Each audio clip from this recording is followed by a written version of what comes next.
tonight we are here, to celebrate Fondation Hirondelle, which is a foundation which was created in Switzerland. Maybe some of you know the story. Some Swiss journalists, especially one, was in Rwanda after the genocide, and he saw the terrible ravages of a radio station before the genocide, which basically prepared the genocide. And so he said we should really create some media, some radio programs to try to work after the genocide and to try to bring people together. And that's how he created this Radio Hirondelle. Without further ado, I will now give the floor to Anne Bennett, who will say a few words about Fondation Hirondelle. But I am very pleased to have her here. Thank you. I join the ambassador in welcoming you all here tonight. Thank you for coming and for participating in what we hope will be a provocative and meaningful discussion. Tonight we will be addressing a question that is central to our work. And in doing so, we would like to introduce and encourage support for our newest project, a project which we're developing, justiceinfo.net. Tonight we are still wrestling with this important question linked to our mission. Can journalism prevent atrocities? This is a question that has interested me for many years, even if it eludes easy answers. If you come away from tonight asking, what can I do? I have an easy answer for you. Join us, contribute, spread our message, and help our mission.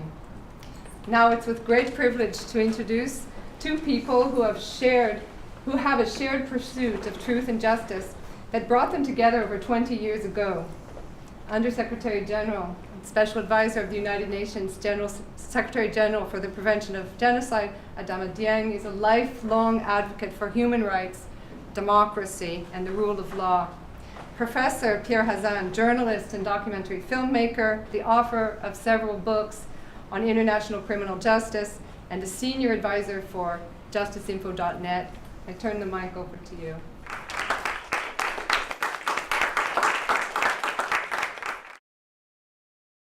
Let me pay from the outset a tribute to one man among those who founded Hirondelle. That is Philippe Dieng. And Philippe visited for the first time Africa at my invitation.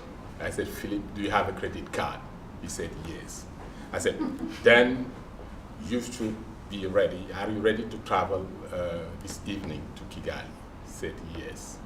I said, okay, come to my office. I was just near the airport. So he came, I gave him the ordre de mission. I gave him a message, a letter, to be handed to President Habyarimana.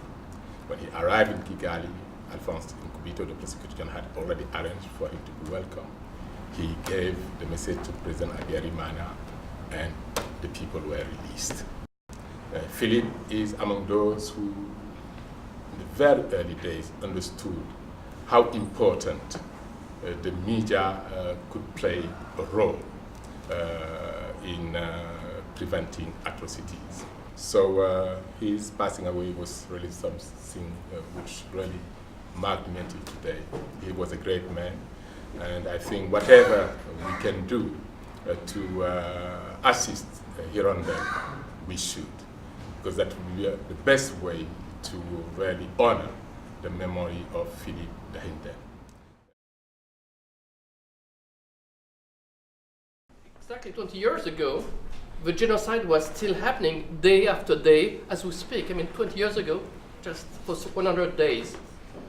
And both of us, in different capacities, witnessed the aftermath of a genocide. You as a key player of international justice, and me as a reporter. Both of us know very vividly how difficult it is to install a dose of justice in this difficult process of reconciliation. And I would like you to share with us maybe an emotional and intellectual pivotal moments you had when you were in Arusha, which also became a lesson that you are applying today in your work. One important element is that justice is key to reconciliation. There can be no reconciliation without justice. We have to bear in mind that today accountability issue is at the heart, and that is where you, Hirondelle, also can play an important role as well. And that is why I did not hesitate a second when I heard that you were planning to launch this project, Info Justice Net, because this is something which is really needed. It is desperately needed. I was just last month to South Sudan. Was sent by the Secretary General ahead of his visit. Met with President Salva Kiir, with the rebel leader Riek Machar, and I was extremely shocked at that time to see the radio being used to broadcast hate speech, and to the extent of even using the radio to call men from a particular ethnic group to rape women belonging to another ethnic group. The media can play a positive role, but the media can also be a threat to cohesion, a threat to peace. The question is how best to counter hate speech? Based first on the Rwandan experience, but also the Kenyan tragedy in 2007-2008. My office decided to develop last year a policy paper around the issue of hate speech, particularly in countries which are, I would say, under democratization, but not only those countries. Hate speech is growing even in Europe.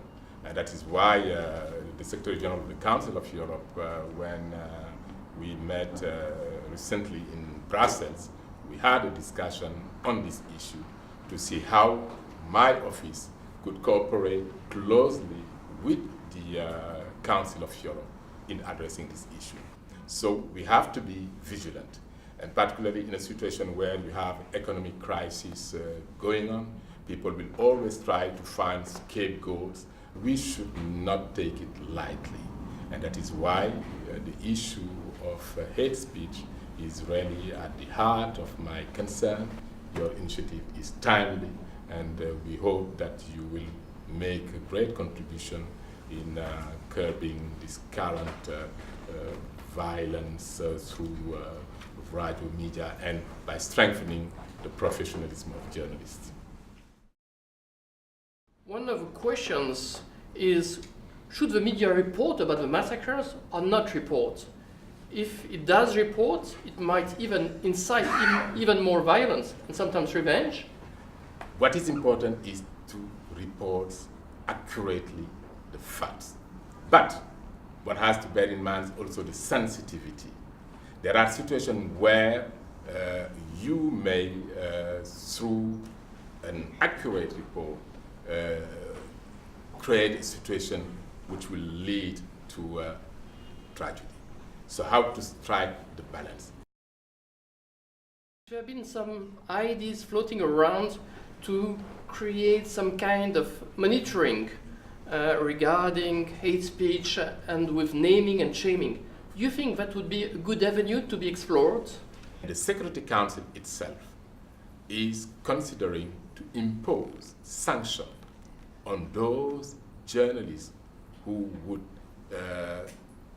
take part in broadcasting hate messages. But monitoring doesn't mean censorship. Let's make it very, very clear. I mean, one thing is monitoring, and you do it, people know that this is something which is not allowed. If you do this, you will face this sanction. The problem is most of the time with the political leaders who are manipulating the journalists, who are manipulating the media. That's why we have to regulate in a very professional manner the profession of journalists. And that's why I said, let's make sure that we come tomorrow with a common understanding of really what role the media can play in preventing not only conflicts, but also in preventing atrocity crimes. We need, once again, to really put more emphasis on education. I think we need to start even at the youngest level. And in that regard, I think that was Eleanor Roosevelt at the end of the conference which led to the adoption of the Universal Declaration of Human Rights, who was saying, and I quote just by memory, that it starts at home, in the family, and then the neighborhood, and then the school, and then you go to the working place. So that is where you will have to see the human rights growing. That means you have to start it when you are young, but also make sure that the media portray also what is positive. But unfortunately, the trends, as we said, the trends which came late are always portrayed. Nobody will talk about the trains which came in time, like in Switzerland. You know, the trains arrive 10 seconds late, the train has already departed. You know, so it is extremely important that we find also a way to have to develop a new journalism, which will be part of what I call spreading the positive message. Well, I think on that very positive note, maybe we'll wrap up. Thank you very much. Thank you, Pierre, as well.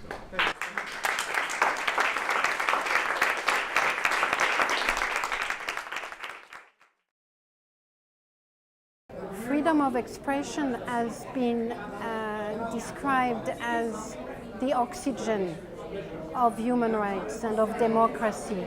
Without the ability and the right to speak, to express one's opinions and one's views, almost the entire human rights system falls apart. This is why initiatives like Radio Hirondelle and any other initiative that seek to professionalize the media and strengthen their independence from political parties, these kind of initiatives can play a fundamental role in reducing tensions, in providing people with unbiased and accurate information, and ultimately in ensuring that the population is well informed and does not use violence to address any kind of problems or ill feeling that they may have. You know, in the different cases we have worked on in The Hague, we see that hate speech by political or military responsible has been one of the main incentives for the commission of crimes. And in those countries, there was no media to react on those kind of hate speech, or media was so much controlled by the different regimes that in fact there was nobody having a critical reflection or critical look at those hate speeches. So having an organization building capacity on the ground is extremely important. I remember when I worked at the International Criminal Court and I had my first mission to the DRC, was the first time ever I went there. I was very pleased to have Radio Okapi there, also financed by a Swiss NGO, to have an independent interlocutor where I was sure the information I was giving was passed correctly to the different people in the country. The network which is now put in place is, I think, the best guarantee for the broader public, first of all, to receive accurate information, for the international community to have persons to rely on, and as international prosecutors or international community trying to work on accountability and to bring justice to a region, having a trusted partner in the media world, I think is very, very important.